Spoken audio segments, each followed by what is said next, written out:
Tari joget bumbung adalah tarian masyarakat yang sudah ada dari zaman dahulu, ketika masih zaman kerajaan sampai dengan republik. Masih tetap eksis dan masih ada sampai zaman sekarang. Masih tetap dilestarikan. Konon ceritanya, awal mula terciptanya tari joget disebutkan di sebuah desa yang aman dan damai. Hidup seorang petani bernama Ikungkung. Dia memiliki seorang gadis yang cantik, yang mana gadisnya tidak diberikan keluar rumah karena takut kalau dilihat oleh raja. Yang pasti diminta paksa agar putrinya dibawa ke Puri untuk dikawinkan sebagai istri raja atau selir raja. Anak gadis yang cantik ini, yang bernama Nibiung, sedih dan menangis, ingin agar diberikan keluar rumah oleh ayahnya. Nibiung sedih karena selalu ada di rumah saja. Dia menyesal, guna apa saya dilahirkan cantik, tidak dikasih keluar rumah. Apa gunanya, sesal Nibiung.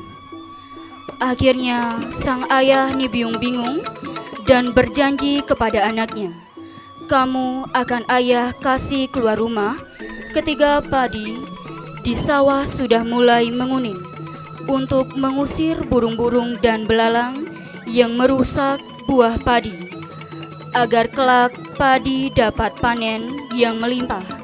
Janji ayah Nibiung. Mendengar janji ayahnya, demikian Nibiung, gadis desa yang cantik itu, kegirangan dan merasa sangat senang. Dan dilururnya kulitnya dengan daun kara dan pamor untuk melulur kulitnya agar tampil cantik dan berseri ketika zaman itu. Tambah cantiklah gadis desa yang jadi primadona desa atau bungan desa. Melihat Nibiung turun ke sawah mengusir burung-burung dan belalang dengan dibekali alat musik dari bambu yang disebut kerpuakan.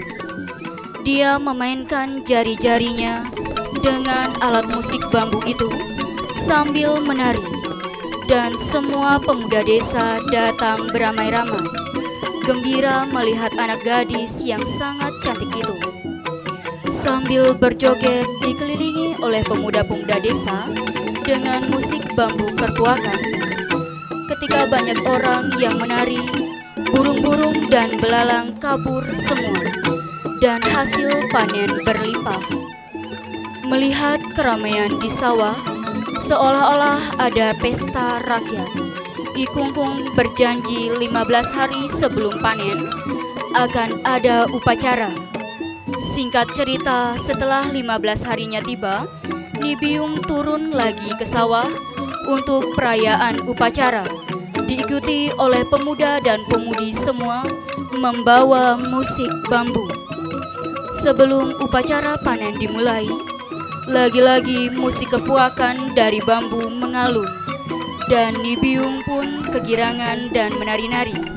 Dan salah satu pemuda yang tampan mengibing Nibiung dengan tarian yang indah dan memukau. Semua penduduk desa ikut menonton dan mengibing silih berganti. Maka terciptalah tari joget bumbung atau tari pergaulan. Jadi dapat disimpulkan, semasih ada perempuan dan laki-laki, joget bumbung tidak akan pernah bisa punah.